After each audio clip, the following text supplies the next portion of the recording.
Hello family, welcome back to one mini blog. તો આજે અમે ગયા હતા ખોડિયાર મંદિરે. તો સૌથી પહેલાં લીધું આપણે શ્રીફળ. તો આ છે ડાકણિયો ડુંગર જે આવેલું છે ખોડિયારમાંનું મંદિર. આજે હતો રવિવાર એટલે મંદિરે હતી પ્રસાદી. શ્રીફળ માતાજીના ચરણોમાં રાખીને આપણે કરીએ દર્શન.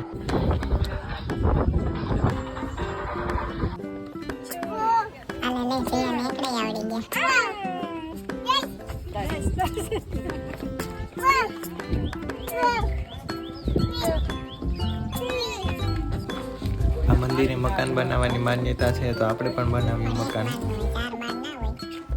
જો ખોટું રોતા ના આવડતું હોય તો શીખી લેજો જઈએ પાસે. ને આ બ્લોગ ગમ્યો હોય તો લાઈક, કમેન્ટ, શેર અને ચેનલને સબસ્ક્રાઈબ કરી દેજો. મળીએ કોઈક નવા બ્લોગ સાથે.